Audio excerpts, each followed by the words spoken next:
Hola, ¿qué más jóvenes y señoritas de grado 11? Espero que se encuentren muy bien, que hayan pasado una buena semana, cumpliendo con todos sus quehaceres cotidianos, académicos y en general que también se encuentren bien de salud. Ya saben, el uso del tapabocas, distanciamiento social, lavado frecuente de las manos y tratar de evitar aquellos lugares que son muy concurridos. El día de hoy, jóvenes y señoritas, seguiremos hablando de la historia colombiana, de aquellos eventos que han dejado una huella, como lo vimos por ejemplo en la clase pasada, y por acá me voy a devolver un poco, cuando estábamos hablando sobre la masacre de las bananeras. Un elemento que ha dejado huella, una marca desafortunadamente bastante sucia, bastante fuerte, en lo que tiene que ver con el desarrollo social de nuestro país. Recordemos un poco de qué trataba esto. Habíamos hablado de que en el país o al país había llegado una compañía, entre ellas pues tenemos acá su nombre, la United Fruit Company, la cual llegó en ese momento donde las relaciones entre Colombia y Estados Unidos se habían restablecido, ruptura que se había dado después de la separación de Panamá al saber que los estadounidenses estaban apoyando como tal a que Panamá se separara del territorio nacional, elemento que habíamos visto con el tema de la guerra de los 1000 días y también la clase pasada. Llegó esta compañía y como tal se estableció en la parte del Caribe, en la parte de arriba de nuestro territorio, en la parte norte, en Ciénaga. Allí contrató pues a gran cantidad de personas que se ubicaban allí, pero las condiciones laborales no eran para nada buenas. De hecho, trabajaban fines de semana, trabajaban casi 10, 12 horas diarias. Aparte de eso, no tenían las prestaciones adecuadas en materia de salud y demás, lo cual generó un descontento bastante amplio entre los trabajadores, los cuales se fueron a huelga. Acá tenemos una imagen que habíamos visto respecto a esas personas que se encontraban trabajando para esta compañía estadounidense. Entonces las personas se van a huelga y esa compañía estadounidense, la United Fruit Company, lo que hace es que presiona al gobierno de los Estados Unidos debido a lo que estaba sucediendo, estaban teniendo pérdidas económicas. El gobierno de Estados Unidos llama al que en ese momento era el presidente de la República Colombiana, Miguel Abadía Méndez, el cual le dicen, bueno hermano, ayúdanos como tal a desintegrar esa manifestación. Este señor no ve problema en enviar tropas del ejército como tal a Ciénaga, como acá ustedes están viendo en imágenes, y ellas iban encabezadas o lideradas por este señor, Carlos Cortés Vargas, que era como el general que llevaba en ese momento esas tropas. Estas personas del ejército se ponen en la parte superior de la plaza, vagones y demás que habían, dan 5 minutos para que los manifestantes como tal se vayan del lugar y ellos dicen, pero ¿por qué si nosotros estamos protestando? Miran las condiciones laborales, aparte de eso, todo está de mal en peor acá. Entonces después el ejército pasan los 5 minutos e empieza a dispararle a las personas. Hay una gran cantidad de fallecidos, no tenemos una cifra exacta. El gobierno, como yo les había manifestado en ese momento, dice que fallecieron entre 9 a 12 personas, cifra bastante corta y irrisoria debido a lo que sucedió. La prensa decía no, murieron entre 100 a 200 personas, pero hoy en día, debido a investigaciones históricas y demás, tenemos conocimiento que 200 es un número bastante bajito para la cantidad de personas que fallecieron en esa plaza. Algunas personas llegan a situar la cifra en prácticamente 3000 personas. Imagínense ustedes, una cifra bastante amplia, ¿cierto? Por ejemplo, Gabriel García Márquez en 100 años de soledad plasmaría una cifra de 30.000 personas. Claro, una cifra ya bastante marcada, bastante fuerte, se sale de la realidad histórica, pero igual como llamado de atención, como crítica a lo que sucedió y que no era tratado, no era manejado como se debía manejar. ¿Listo? Por acá más adelante vamos a ver caricaturas que habíamos visto y por ejemplo este cuadro elaborado por el artista Botero en el cual plasma lo que se vivió en esa masacre. Vean ustedes, trató de reflejar a través de sus icónicos gordos y gordas lo que pasó ese día en Ciénaga. 1928 estamos hablando, ¿listo? Por acá pasamos y vemos a Gabriel García Márquez y su elemento de 100 años de soledad y cómo referenció allí el tema de la masacre de las bananeras. Ahora el día de hoy, jóvenes y señoritas, le corresponde hablar o el tema como tal del Bogotazo. Ya habíamos visto unas imágenes en la clase pasada, vamos a ver si por acá puedo encontrar en Google imágenes representativas del Bogotazo. A ver, miramos a ver por acá qué nos dice Google que podemos encontrar. Vamos a ver por acá, vamos a imágenes y a ver qué encontramos. Entonces encontramos imágenes de ese día, vean ustedes el tema de las personas en las calles totalmente furiosas por lo que había sucedido. El día de hoy vamos a ver varios videos, vamos a ver videos, imágenes de este momento para tratar de ir a ese lugar, para tratar de contextualizar y ubicarnos adecuadamente en lo que se vivía en la sociedad, de cómo se vio, cómo la gente sufrió, cómo lloró y aparte de eso, cómo inició todo esto que es el Bogotazo. De hecho, más adelante les voy a contar una serie de historias referente a las personas que allí fallecieron, imágenes referentes a ese día que ha dejado una marca bastante fuerte en la historia colombiana. Ahora, no solamente se dio en la ciudad de Bogotá, muchas veces nosotros referimos al Bogotazo y solamente hablamos de Bogotá. Ese día también existían manifestaciones bastante fuertes, por ejemplo, en municipios aledaños a la capital del país y también en ciudades lejanas como lo puede ser Medellín o Cartagena. También existieron allí manifestaciones debido a lo que había sucedido en la ciudad de Bogotá aquel 9 de abril de 1948. Por acá vamos a empezar a abrir nuestros elementos interactivos para empezar a contextualizarnos un poco mejor de lo que trata el tema de la clase del día de hoy. Entonces, estas son las imágenes que habíamos visto en la clase pasada respecto a esas dinámicas sociales que se presentaban antes del Bogotazo. De hecho, por acá vemos a Gaitán, vemos a los niños. Esta es una fotografía en la Candelaria, donde están recibiendo alimentación. Vemos por acá, esta es una imagen bastante fuerte, pero es en la Facultad de Medicina, donde se miraba pues, las partes del cuerpo humano y demás a través del análisis. ¿Y cómo se realiza el análisis? Pues una persona que ya haya fallecido. Dinámicas y prácticas que hoy en día todavía se dan. Si ustedes de pronto han tenido la oportunidad de ir a una facultad de medicina, además, van a encontrar que es común ver lugares donde tienen, por ejemplo, las partes del cuerpo humano. Entonces uno puede ver pulmones, puede ver corazón, el riñón y demás, pero todo esto es para su debido estudio. Vemos acá más imágenes y ya más adelante vamos a hablar sobre el papel del ejército en lo que tuvo que ver este tema del Bogotazo, que también es bastante impactante, bastante fuerte, sus acciones muy similar a lo que sucedería con lo de la masacre de las bananeras. Más también vamos a hablar de política, lo que se vivía en el país. Entonces, más imágenes para irnos contextualizando un poco de lo que fue el Bogotazo. Acá ya me estoy pasando imágenes y demás. Listo. Vamos a volverlo. Ahora, vean ustedes por acá. ¿Reconocen esta imagen? O de pronto, ¿quién cree que es el de esta imagen?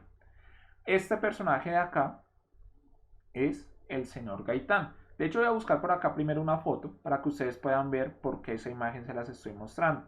Lo que pasa es que en ese momento era muy común que una persona importante, cuando fallecía, venía un escultor o una persona reconocida, un artista, y realizaba como tal en yeso, en diferentes, digamos, elementos, la parte física de su rostro. En pocas palabras, le realizaba una máscara. Entonces vean ustedes, acá la tenemos. Si ven acá, que parece ser como si fuera el ataúd, y acá hay una máscara de Gaitán. Lo que pasa es que en ese momento, como yo les decía, era común que si usted era una persona reconocida después de fallecer, llegaba un artista y mientras que le realizaban a usted el velorio, realizaban como tal una máscara de su rostro para de esta manera inmortalizarlo. Veanlo ustedes acá. Ahora, ese nombre o esa máscara tenía un nombre determinado, se llamaba máscara mortoria, generalmente le decían así. Entonces vean acá está. Generalmente si ustedes la quieren ver, apreciar personalmente, ¿a dónde se tienen que dirigir? Al Museo Nacional, es allí donde se encuentra. De hecho vamos a leer en qué consiste porque la historia de esto es bastante curioso porque hoy en día pues no se presentan esas dinámicas de que una persona fallezca y que durante el velorio llegue un artista a realizar como tal esta máscara mortoria, pues generalmente no se ve, ¿cierto? Entonces le damos un poco, es pequeño el fragmento, en lo que consiste esta máscara que ustedes la pueden encontrar en el Museo Nacional. De hecho, el extracto que les voy a leer es sacado directamente de la página del Museo Nacional. Invitación para que la visiten, la naveguen y demás. Tienen bastantes datos importantes. Dice así. En el Museo Nacional de Colombia se exhibe la mascarilla mortoria de Jorge Eliezer Gaitán, elaborada por Luis Pinto Maldonado. Vean, acá ya tenemos el nombre del artista. Luis Pinto Maldonado. La pieza se encuentra en el tercer piso del museo, en la sala 16, Ideologías, Arte e Industria, 1910-1948, y fue elaborada bajo la técnica de yeso vaciado en 1948. Entonces ya sabemos que esta mascarilla mortoria es elaborada en yeso. Vean, todavía se conserva y demás. Siguiente. Según la prensa, la mascarilla fue elaborada cuando Gaitán se hallaba en cámara ardiente. ¿Qué quiere decir cámara ardiente? En pocas palabras, en su velación. El escultor Pinto Maldonado trabajó en 3 estatuas y varios bustos de Jorge Eliezer Gaitán para diversas ciudades del país, a partir del conocimiento que había adquirido en su fisionomía. Pinto Maldonado inició sus estudios en la Escuela de Bellas Artes en 1929. Allí aprendió a trabajar el yeso y la madera. Se especializó en la elaboración de bustos y esculturas de personajes prominentes. Con seguridad, aprendió a hacer mascarillas de su maestro Francisco Antonio Caro. ¿Qué otro dato importante nos da por acá? Al parecer, uno de los primeros casos documentados sobre la creación de una mascarilla mortuoria, como la conocemos hoy, fue el de Carlos VI, rey de Francia, en 1492, pero existen dudas que haya sido moldeada sin la impronta directa. El uso de la máscara mortuoria testimonia la fascinación por la muerte de los hombres del siglo XV, pues muestra el momento mismo del paso de una realidad más concreta y fiel. Siglos después, las mascarillas conservadas en diferentes lugares comenzaron a servir de inspiración a fotógrafos y artistas, como es el caso de los expresionistas alemanes del siglo XX. La aparición de las artes fotográficas y del cine es responsable del desuso de la máscara mortuoria.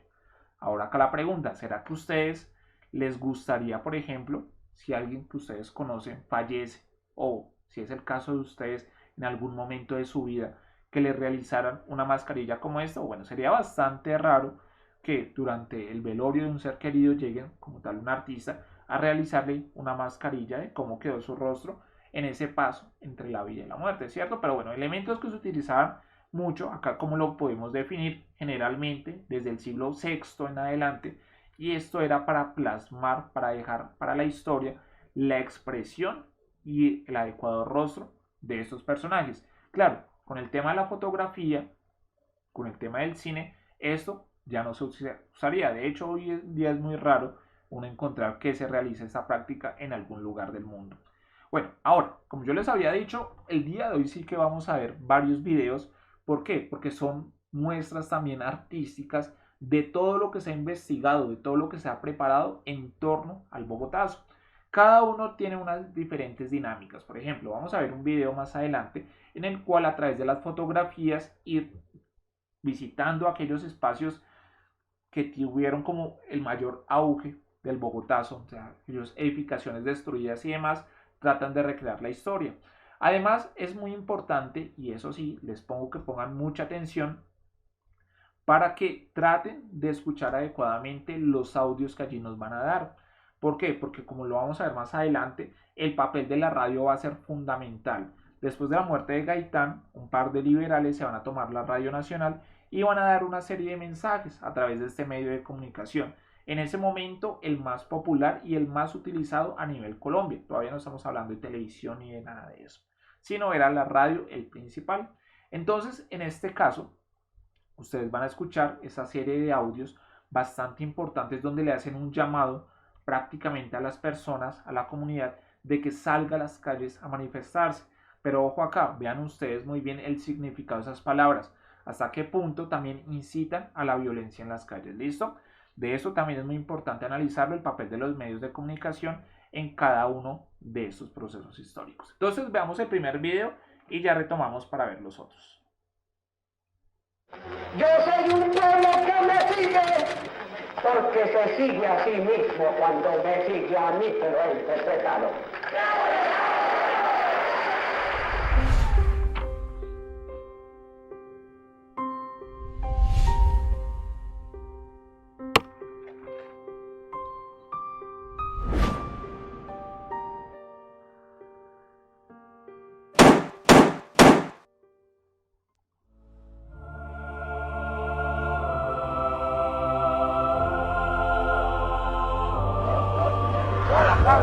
¡A la plaza! ¡A la plaza!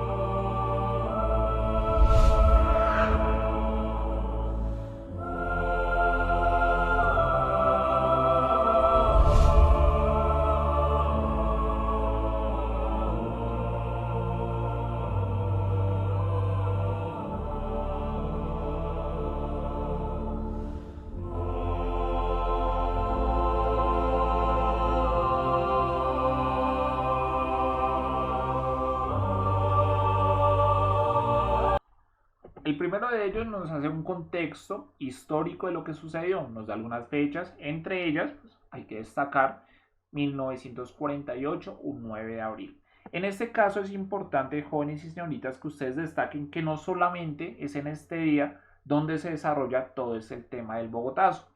¿Qué es lo que pasa? Sí, fue en este día o fue en esta fecha donde se dan la mayor cantidad de muertes, donde la mayor cantidad de protestas se generan, pero no va a ser el único día. Generalmente vendrían otros días, otros 2, 3 días bastante fuertes, bastante álgidos, no solamente en Bogotá, sino como les había manifestado al inicio del video, también en otras zonas del territorio nacional. Vamos ahora con el siguiente video, que es un poco más interactivo que el primero. ¿Listo? Vamos a ver el siguiente.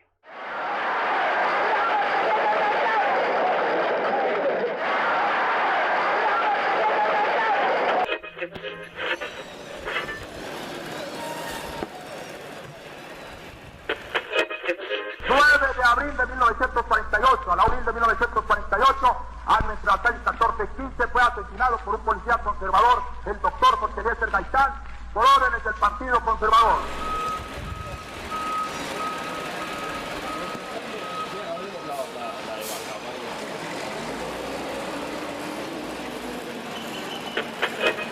Yo no soy yo personalmente, yo soy un pueblo que me sigue, porque se sigue a sí mismo cuando me sigue a mí, te lo he interpretado.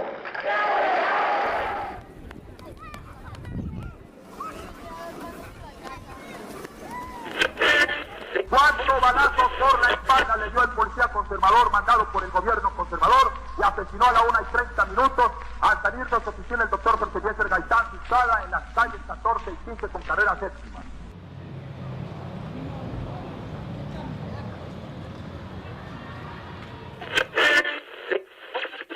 Aló, fuerzas liberales izquierdistas, aló, fuerzas liberales izquierdistas de Colombia. Se han levantado todas las divisiones de la policía en la capital de la República a favor del movimiento revolucionario. Ostina Pérez ha caído Lima.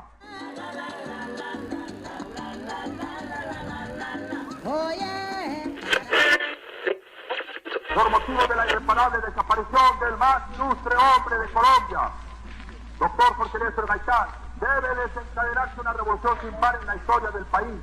Aquí nos apoderamos de la radiodifusora nacional y de las principales secciones del gobierno. Asimismo, el que robare una persona y la vendiere, o si fuera hallada en tus manos, morirá. Un enorme pelotón del ejército y de la policía nos custodia. Apodérense del gobierno sin temor para derrocar este infame gobierno. Apodérense del poder y del Partido Liberal. A la carga, a la carga, a la carga, Policía Liberal del Tolima.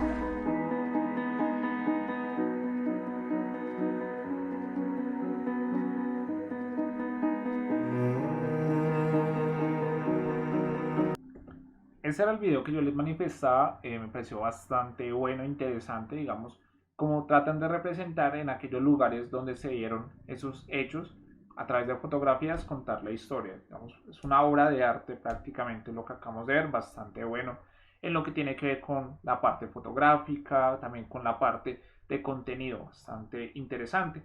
De aquí hay que rescatar, jóvenes y señoritas, el tema de los mensajes que yo les venía manifestando. Espero que le hayan puesto mucho cuidado a esos mensajes radiales que se iban dando cada vez que se levantaba la fotografía. Como yo les había dicho, en ese momento asesinan a Jorge Eliezer Gaitán. Posteriormente, un par de personas que pertenecían a su partido, al liberal, deciden tomarse la radio nacional para comunicar al país lo que había sucedido, lo que estaba pasando en ese momento. Llegan estas dos personas, se toman como tal dicho lugar y posteriormente dan esos mensajes, pero acá y uno de ellos es tal vez el que más incendia el tema, el que más pone esa sangre en el ojo, cuando dicen que fue un policía conservador. En ese momento, ¿quiénes se encontraban en el poder? Tenemos el tema de un presidente conservador.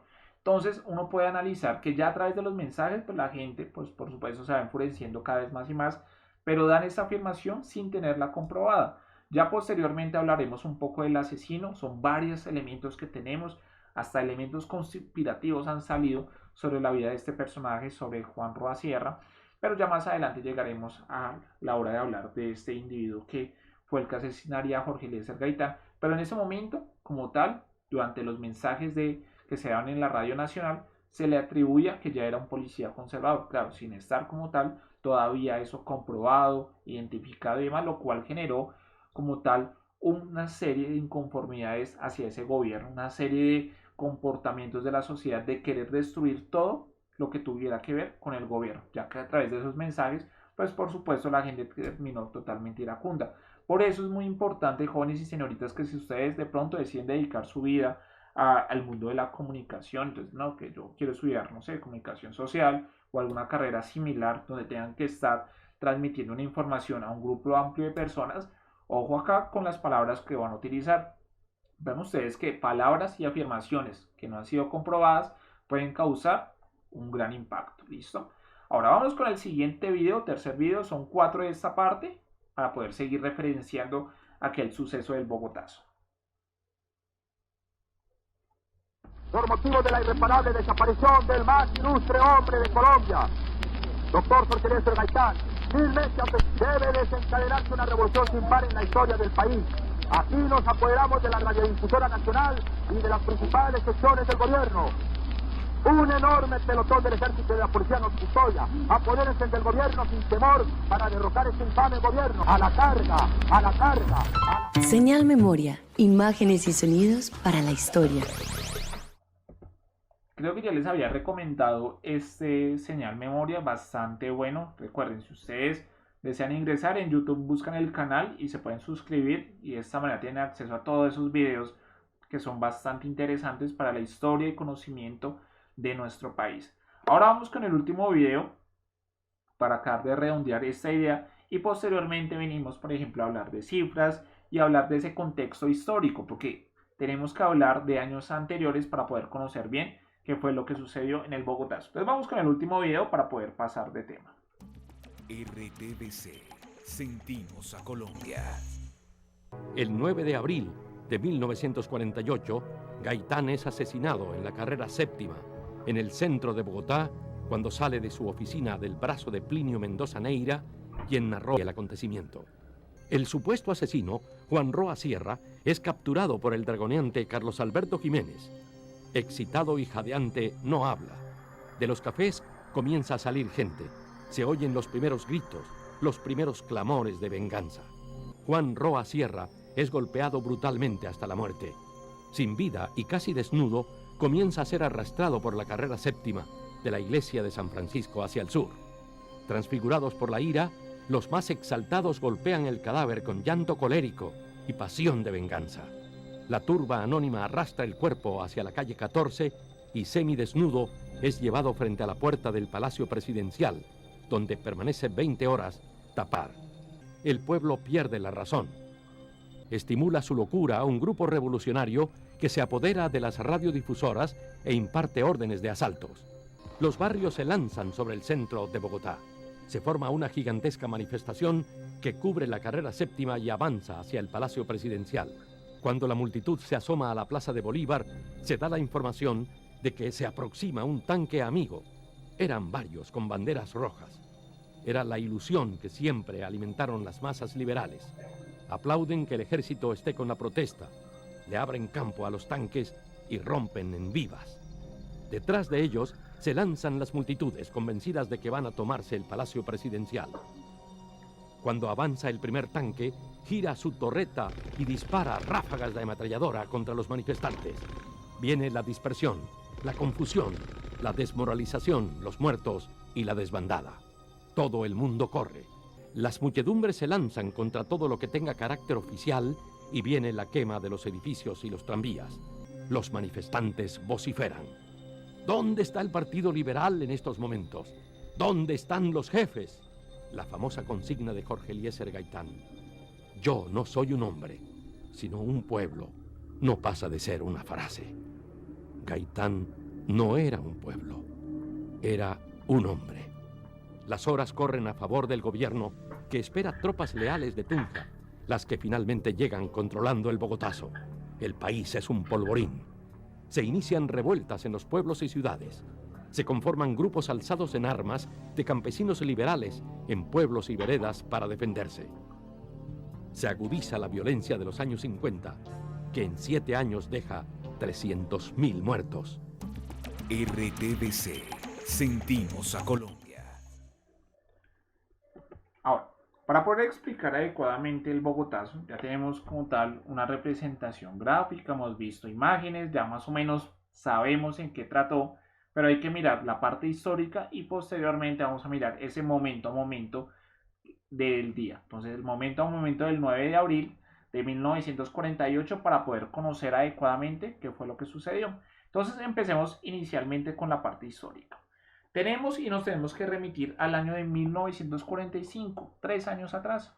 Ustedes están viendo en pantalla, vean acá la fotografía, al señor Alfonso López Pumarejo. Él fue presidente como tal de nuestro país. De hecho, vamos a buscar por acá un anexo de los presidentes que ha tenido Colombia. Entonces busquemos acá, presidentes de Colombia. A ver, ¿qué nos arroja? De hecho, por acá voy a ingresar a esta página, Wikipedia, que claro, hay que confirmar el tema de la información, pero me parece que tiene muy completo este cuadro que estaba revisando antes de iniciar el video. Voy a bajarlo por acá, todavía no llegamos a esa fecha y demás. Todavía no llegamos. Acá lo tenemos. Entonces, tenemos acá al señor Alfonso López Pumarejo. Él estuvo como tal 3 veces en la presidencia, o sea, 3 periodos en la presidencia, divididos en varias épocas, en lo que tiene que ver pues, con la presidencia de nuestro país. Alfonso López Pumarejo, como ustedes lo pueden ver, perteneciente al Partido Liberal. Él como tal estaba destinado a ser presidente del país, y acá vemos las fechas.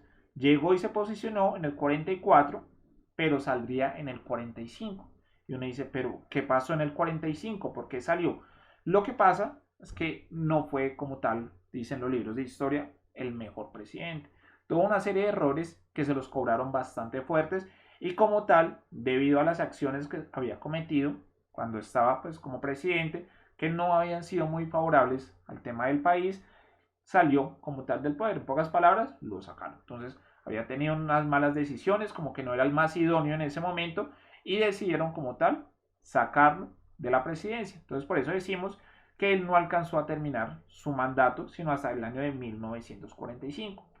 ¿Qué es lo que pasó? Entonces en el momento dijeron, bueno, tenemos que hacer elecciones para ver quién va a quedar como presidente desde el siguiente año. ¿Por qué es del siguiente año? Porque mientras tanto Alberto Lleras Camargo, acá tenemos una imagen, va a ser el presidente momentáneo, o sea, el que va a suplir como tal al señor Alfonso López Pumarejo, mientras que realizamos unas elecciones para saber quién va a quedar pues, como presidente. Posteriormente, Alberto Lleras Camargo, más adelante, volvería a ser presidente de la República de Colombia. Acá lo tenemos, en el año de 1958. Listo. Entonces, como tal, Alberto Lleras Camargo toma el poder y empiezan a realizar campaña. En ese momento, solamente podemos hablar de 2 partidos políticos. ¿Cuáles son estos? Los más conocidos y que seguramente ustedes habrán escuchado en algún momento. El liberal y el conservador. Cada uno identificado bajo un color, bajo una bandera. Recordemos que cuando hablamos de esos partidos políticos nos tenemos que remitir mucho tiempo atrás, durante ese proceso de independencia de nuestro país, cuando hablamos de centralistas, federalistas, los federalistas que terminarían convirtiéndose más hacia la rama liberal, los centralistas que irían hacia esa rama conservadora. Elementos que ya habíamos visto durante la guerra de los 1000 días que habíamos tratado ese tema. Entonces, acá tenemos a 2 representantes del Partido Liberal y a un representante del Partido Conservador. El Partido Liberal tenía en ese momento 2 personajes importantes dentro de su partido. El primero de ellos, Gaitán, como ustedes lo están viendo acá en imágenes, Jorge Eliezer Gaitán. Seguramente ustedes ven esa fotografía y le identifican fácilmente con el billete de 1000 pesos, ¿cierto? Entonces ya tenemos por acá a Gaitán. Y por esta parte tenemos a Gabriel Turbay, que era el otro representante liberal. Y en esta parte, como conservador, tenemos a Mariano Ospina Pérez. Entonces, ¿qué es lo que pasó? El liberal cometió un error, el partido dividió a sus votantes. En ese momento, digamos, el país, generalmente si usted era liberal, no importa quién fuera el personaje liberal, terminaba votando liberal. Lo mismo conservador, o sea, era muy marcado ese tema de los partidos políticos. En este caso, los liberales al tener 2 opciones, pues terminaron dividiendo los votos que podían tener por uno solo, ¿cierto? Pero en ese momento, pues el partido consideraba que ellos 2 deberían de ser como tal los candidatos a la presidencia. ¿Quién terminó ganando entonces? El conservador, que por acá lo tenemos a Mariano Ospina. De hecho, vamos a ver por acá nuestra tabla y acá lo tenemos, Mariano Ospina Pérez. Conservador entonces llegó como tal a la presidencia. Como ustedes saben, los mandatos presidenciales, ¿cuánto tiempo es? 4 años. Entonces acá lo tenemos, sube finalizando el 46 prácticamente, se le cuenta ese año e iría hasta 1950. Vean ustedes acá, tenemos las fechas. Bueno, entonces sucede todo esto, llega Mariano Ospina Pérez, pero como tal la política colombiana no está en el mejor momento. Hay una serie de problemas, una serie de inconvenientes, inconformismos desde el Partido Liberal hacia el conservador. Todavía se ve muy presente y muy marcado en la sociedad esa división bipartidista que habíamos visto de hecho durante la Guerra de los 1000 días. Ahora, Gaitán como tal, él era abogado, entonces él era un abogado bastante reconocido, le llegaba mucho a la población, digamos, cómo se expresaba, el discurso y demás, hacía que generalmente la población le pusiera mucho cuidado y lo siguiera. Ya para las siguientes elecciones, pues el Partido Liberal, todavía no me voy a adelantar, dijo, bueno, para las siguientes elecciones del año de 1950, nuestro representante va a ser solamente el señor Gaitán. Lo eligieron a él como representante. Entonces él estaría como el líder del Partido Liberal en ese momento. Acá tenemos a Mariano Ospina Pérez, que fue el que terminaría ganando la presidencia de la República. Fue entonces cuando Gaitán empezó a realizar su respectiva campaña política para llegar a la presidencia de 1950. Durante este periodo, que pues, llamaría la atención de una gran cantidad de personas y demás, sería pues cuando encontraría su muerte en 1948, cuando la perdería a manos del señor Roa Sierra. Por otra parte, es importante destacar que en lo que tiene que ver con convicciones ideológicas, se han escrito muchos libros sobre Gaitán, hay muchas personas que lo han investigado, que han mirado a fondo el tema de dónde generó, dónde practicó sus estudios, cuáles eran sus corrientes ideológicas, y él generalmente a través de sus discursos puede establecer que él iba en contra de lo que estaba establecido en ese momento por el gobierno. O sea, en pocas palabras, tenía una serie de mentalidad o una ideología totalmente diferente a la que se estaba practicando en ese momento a través de los sistemas políticos y económicos que manejaban el país. Entonces, como tal, nos vamos a remitir ahora al año de 1948. Entonces ya sabemos que Gaitán, acá vamos a buscar la imagen, ya se encontraba realizando su campaña política, era tal vez el personaje que muchas personas decían tenía la mayor probabilidad de ganar como tal las elecciones. No sabemos si hubiera ganado las elecciones, ¿sí? Porque le tocaría como tal mirar en un mundo paralelo si las terminaría ganando. Pero sí era tal vez uno de los mayores o el mayor opcionado, para ser más claro en este punto. Claro, una cosa es ser opcionado y otra cosa es ganar ese día, pero en el momento de su asesinato muchas personas lo seguían y por eso fue que se provocó todo el tema del Bogotazo al ver cómo esa persona que ellos seguían, que era su candidato presidencial, era asesinado.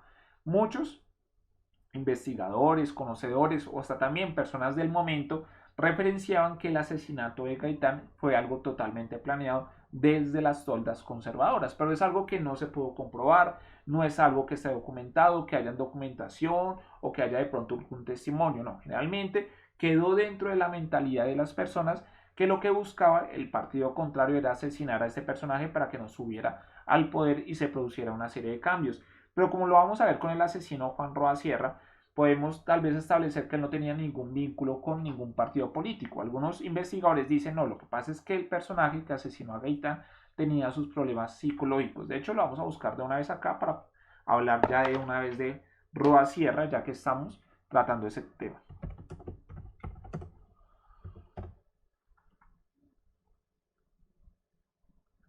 Entonces, acá vamos a ver una imagen. Listo. Buscamos esta. Es el que se encuentra acá en la parte superior. Listo, no lo vayan a confundir. Algunos investigadores, y si ustedes tienen la posibilidad de ver en internet, hay varios documentales, se han puesto como tal a desarrollar una serie de búsquedas para poder conocer quién era el señor Roa Sierra, el que asesinó al señor Jorge Eliezer Gaitán y que terminaría produciendo todo el tema del Bogotazo. Para muchos han encontrado una gran sorpresa, que tenía unos problemas psicológicos bastante grandes, bastante fuertes. De hecho, él se consideraba como tal una reencarnación de Santander, imagínense ustedes. Él, porque posteriormente entrevistaron al hermano, allanaron su casa y demás, encontraron una serie de elementos que nos hace pensar que esta persona estaba totalmente abstraída de la realidad. ¿Como cuáles? Dice su hermano en una de las narraciones que se encuentran que generalmente este personaje mantenía mucho al frente del espejo y prendía un par de velas. Después de determinado momento, él ya no veía la imagen de él, sino veía la imagen, por ejemplo, de Santander, que fue tan importante para el proceso de independencia de nuestro país. Entonces, él se consideraba la reencarnación y que su papel como tal era guiar en un momento dado al país. Buscó varias veces la ayuda del señor Gaitán, pero por supuesto, digamos, el Gaitán al escuchar todo eso, pues ¿quién va a creer que ese señor pues es la reencarnación de determinado personaje y que aparte de eso necesita el apoyo para poder guiar al país a un cambio? De hecho, se dice que el día anterior a la muerte de Gaitán, este señor Roa Sierra lo fue a visitar, requirió una cita en la oficina de Gaitán, no fue atendido y le creó ese resentimiento, ese dolor, y por eso finalmente terminaría asesinándolo. Claro, ese es un punto de vista. Recordemos que la historia son puntos de vista, son miradas de un determinado acontecimiento, no es una realidad exacta. Claro, eso está basado en una serie de investigaciones, de programas que se han realizado sobre este personaje, hasta libros que se han escrito. Pero tener la certeza que esa es la verdad 100%, pues ustedes saben que es bastante complejo y difícil poder así decirlo. Ahora, otros elementos importantes, por ejemplo, que encontraron dentro de esta persona, dentro de la gama de sus comportamientos, es que era una persona que se dejaba controlar y manejar bastante fácil. Dentro de sus creencias y comportamientos se pudo establecer que hasta de pronto esta persona era manejada por otra persona. ¿Qué quiere decir eso? Que dentro de sus procesos cognitivos y demás, pues no tenía como tal el carácter de decirle no a determinada persona. También se ha podido establecer a través de las investigaciones psicológicas que se le han hecho a este personaje. De hecho, en este elemento, pues la psicología ha sido de gran aporte para poder establecer un poco el comportamiento y el porqué el actuar de este individuo a la hora de asesinar a Jorge Eliezer Gaitán. De hecho, también suena bastante curioso cómo esta persona consiguió el arma. Dice la historia que antes de asesinar a Jorge Eliezer Gaitán, unos días antes, Roa Sierra le dijo a su mamá que quería como tal estudiar para ser conductor, para ser taxista. Como tal, su madre le colaboró con un dinero y él utilizó ese dinero para comprar el arma con el que posteriormente asesinaría a Jorge Eliezer Gaitán. En ese momento los libros nos cuentan que el arma con el cual asesinaron a Gaitán le costó a Roa Sierra alrededor de 90 pesos. Pues 90 pesos de la época era bastante dinero, un dinero amplio, y que conseguiría ese armamento o ese dispositivo, esa arma, en San Victorino, que queda ubicado ahí en el centro de la capital del país. Son apartes de la historia, elementos que nos cuentan a través de narraciones que el hermano de esta persona le dio a una serie de periodistas y de investigadores después del acontecimiento. En eso se basa, ¿no? Pero de ahí a poder establecer si todo fue así como lo relató él, pues ya tendría uno que mirar y es bastante difícil pues ya establecer ese elemento. Entonces acá vemos más imágenes de esta persona. Después de que él mató a Jorge Eliezer Gaitán, pasada la 1 de la tarde, cuando Gaitán salía de su oficina, este personaje fue golpeado. Él trató de esconderse en una droguería que quedaba cerca, donde hoy en día sería la calle 13 con carrera séptima, ahí en pleno centro de Bogotá, donde está ahí City TV, ahí al frente quedaba una droguería. Claro, en ese momento eso no era City TV, eso era otra edificación, pero ahí quedaba una droguería ahí al frente, que hoy en día creo que es un McDonald's, si no estoy mal, y se llamaba la droguería Granada, y es ahí donde él se esconde, pero la gente llega, lo saca y posteriormente lo golpea hasta que fallece. Posteriormente arrastran su cuerpo, como ustedes están viendo acá en la imagen, por toda la carrera séptima y lo llevan prácticamente ahí hasta las puertas de la casa presidencial. Lo dejan ahí por 2-3 días aproximadamente hasta que después es recogido. Pero como tal, después de muerto, igual la gente lo seguía golpeando y lo llevan arrastrando. Claro, la gente totalmente enfurecida por todo lo que había acontecido, por todo lo que había sucedido. Ahora nos vamos a devolver un poco y vamos a llegar a esta parte, el tema de los videos que habíamos visto. Realizando como tal un recorrido histórico en lo que tiene que ver con la cronología del día, nos narran lo siguiente. Inicialmente, Gaitán fue a su oficina normal. Posteriormente, en horas de la tarde, se tenía que reunir con un personaje que va a ser sumamente importante y que también va a ser muy reconocido en Latinoamérica y que también va a ser partícipe de la Revolución Cubana. ¿Quién creen ustedes que con quién se va a reunir el señor Gaitán? se iba a reunir ese día con Fidel Castro. Imagínense ustedes, Fidel Castro ese día se encontraba en la ciudad de Bogotá. Había una reunión de jóvenes universitarios en contra de las políticas que estaba instaurando Estados Unidos en América Latina. De hecho, también había un congreso en Bogotá donde no fue invitado Gaitán, fue totalmente vetado, en el cual había un representante de los Estados Unidos, un coronel, el cual estaba hablando con los altos dirigentes en ese momento del gobierno para de esta manera buscar la forma de poder condenar cualquier movimiento o cualquier pensamiento que estuviera dirigido hacia el comunismo. Recordemos que en ese momento histórico todavía se estaba desarrollando, hasta ahora estaba en el inicio, el tema de la Guerra Fría, esa confrontación entre Estados Unidos y la Unión Soviética, y era bastante marcado el tema político, que si usted era capitalista, entonces quería decir que estaba en contra del comunismo, y si usted tenía alguna ideología o pensamiento comunista quería decir que usted estaba en contra de cualquier característica del capitalismo. Bastante marcada estaban esas diferencias. Entonces, como tal, había un representante de los Estados Unidos en territorio bogotano dando como tal una serie de conferencias y hablando con los partidarios del gobierno para de esta manera buscar la forma de condenar legalmente cualquier comportamiento o vínculo asociado con el comunismo, como lo querían los Estados Unidos, porque recordemos que los Estados Unidos están bastante temerosos de que el comunismo llegara a territorio americano. De hecho, es a raíz de esto que los estadounidenses posteriormente empiezan a apoyar todos esos golpes militares, todas esas dictaduras militares que se van a dar en el continente americano, como las que son del Cono Sur, por ejemplo, en Argentina, en Chile, Brasil, también, por ejemplo, con el tema de la dictadura en Cuba con Batista, entre otros. Bueno, entonces, como tal, ya tenemos un recorrido histórico, un contexto.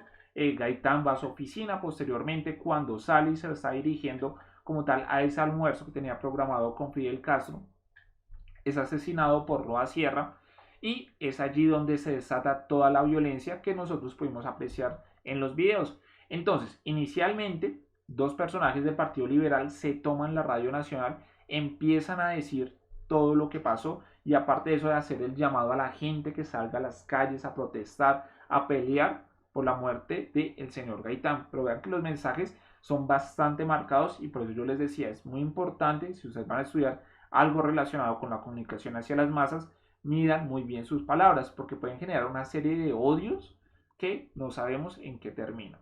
Listo, entonces ya por esa parte sucedió eso. Posteriormente vienen las revueltas. En medio de las revueltas llega el ejército. Entonces la gente, al ver el ejército llegar, antes le hace como un pasillo para que pasen las tropas del ejército y esos grandes tanques y demás que llegaban con ellos. La gente pensaba, bueno, el ejército viene a apoyarnos, seguramente ahora el ejército nos va a dirigir a la casa de Nariño o al lugar donde se encuentra el presidente, y de esta manera vamos a deponer al presidente y todo va a cambiar. Pero estaban totalmente equivocados. Como lo vimos en un video, la gente dejó pasar como tal a los militares. Cuando ellos se encontraban en la parte frontal de la manifestación, decidieron voltear sus cañones y empezaron a disparar a todos los manifestantes, a todas las personas que se encontraban en ese momento sobre la carrera séptima. Posteriormente empiezan a disparar, la gente empieza a salir corriendo, y aparte de eso se incrementa el descontrol. ¿Por qué? Porque las personas pensaban que el ejército los iba a ayudar, y cuando ven que empieza a disparar a diestra y siniestra a todos los manifestantes, pues el odio se incrementa, el rencor hacia ese gobierno se incrementa. Y allí, pues lo que ya vimos en las imágenes, toda Bogotá, o bueno, no toda Bogotá, gran parte de Bogotá empieza a arder, principalmente el centro de Bogotá, pero también se mostraría esa dinámica en otros territorios, como en municipios aledaños y en ciudades lejanas como lo es Cartagena y Medellín, entre otras. Ahora, dentro de estos relatos que generalmente uno puede encontrar en el contexto del Bogotazo, nos manifiestan que alrededor, en ese día, solamente en ese día, fallecieron alrededor de 5.000 personas. Imagínense la cantidad de personas fallecidas en un solo día en medio de las manifestaciones que dieron lugar al Bogotazo. Si uno se pone a comparar esa cifra de 5.000 muertos con la población bogotana de ese entonces, que no era bastante amplia, uno puede encontrar que falleció solamente en un día el 1% de la población. Cuando uno nombra el 1% puede decir, no, es que es un número bajo, no, pero cuando usted lo lleva a unas cifras, cuando usted como tal realiza la operación, dice, no, falleció una cantidad de gente bastante grande ese día, 5.000 personas, el 1% de la población bogotana. De hecho, hoy en día en Bogotá somos tal vez un poco más de 7 millones de personas, digamos así, recordando las últimas cifras del DANE. No es un dato exacto, pero es más o menos por ese rublo.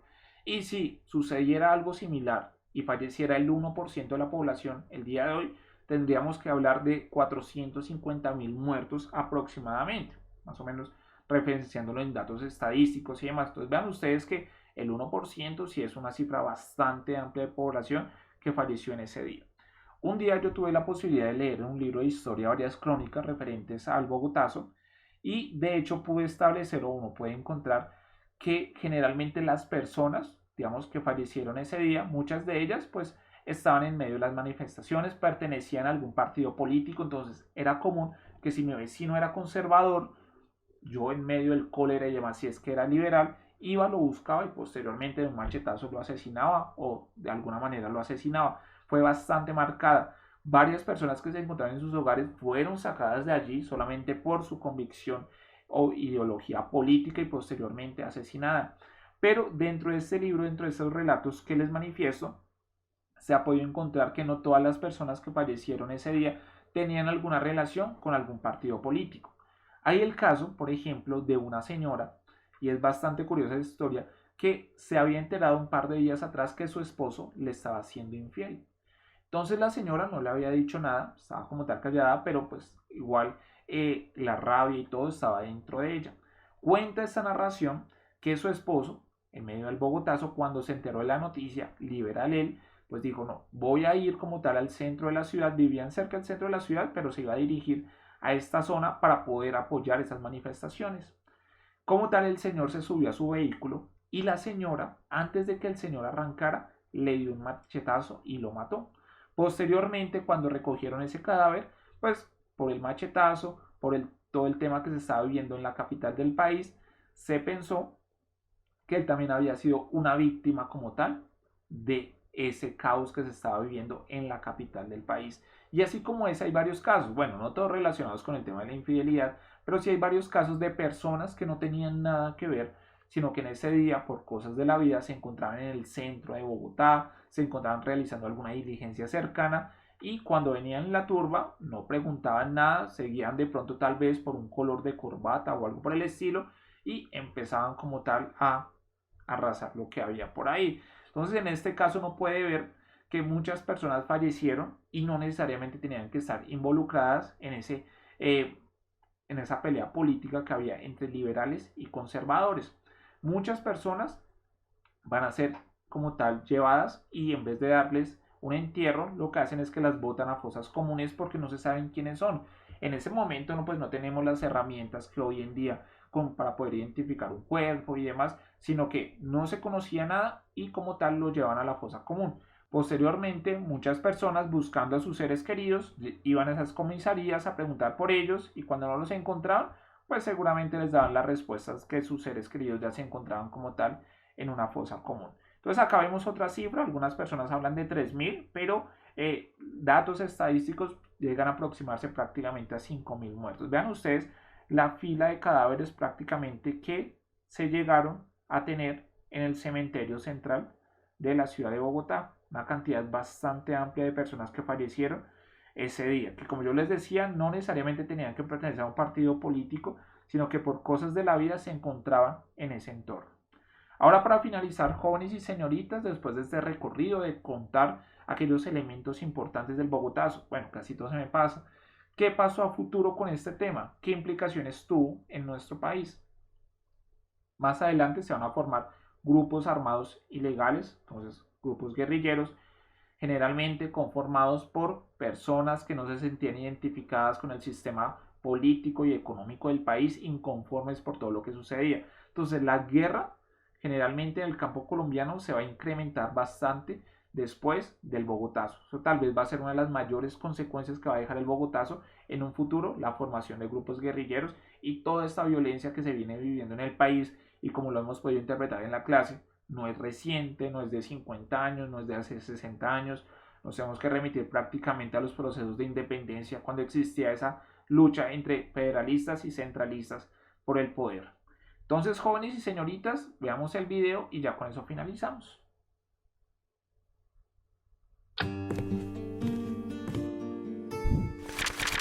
Jorge Eliezer Gaitán era el candidato más proclive a ganar las elecciones del 50. Digan ese nombre y no voten por mí. Este abogado, proveniente de clase media, era reconocido por su elocuencia y gran habilidad para el discurso.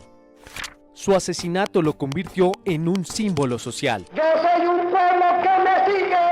Y como el mismo líder liberal manifestó, su muerte sería vengada por el pueblo. La 9ª Conferencia Panamericana tendría lugar en Bogotá. Esta daría lugar a la creación de la OEA. Por este motivo, Gaitán iba a concederle una entrevista a Fidel Castro, quien era estudiante de Derecho en esa época. A la 1 de la tarde, Jorge Eliezer Gaitán salía de su oficina a reunirse con Castro. Pero 3 disparos culminaron con la vida del líder liberal. Juan Roa Sierra fue quien asesinó al político y una multitud enfurecida lo golpeó hasta terminar con su vida. Jorge Zalamea, Jorge Gaitán Durán, poeta de Pamplona, y los profesores Diego Montaño y Gerardo Molina se tomaron la Radio Nacional, dirigida por Alfonso Araujo en aquella época. A través de esta, anunciaron los hechos e incitaron al pueblo a tomar acciones. Asesinó a la 1:30 al salir de su oficina el doctor Jorge Eliezer Gaitán. El Tiempo no emitió edición impresa el 10 y 11 de abril, debido a las protestas, los saqueos y el gran incendio ocurrido posterior al asesinato de Gaitán. Fue hasta el 12 cuando salió el periódico con los hechos ocurridos. El caos fue una de las principales consecuencias. Aproximadamente 3.000 muertos, varios desaparecidos y 146 edificaciones destruidas.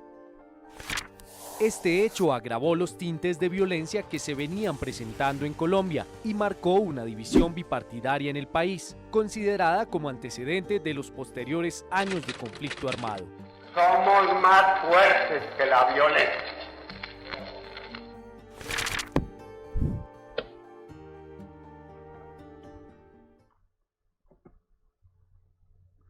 Bueno, jóvenes y señoritas, ya ha sido todo por el día de hoy. Espero que ustedes tengan un buen resto de día, que descansen este fin de semana que ya que viene con puente festivo, pero eso sí, que se sigan protegiendo, sumamente importante.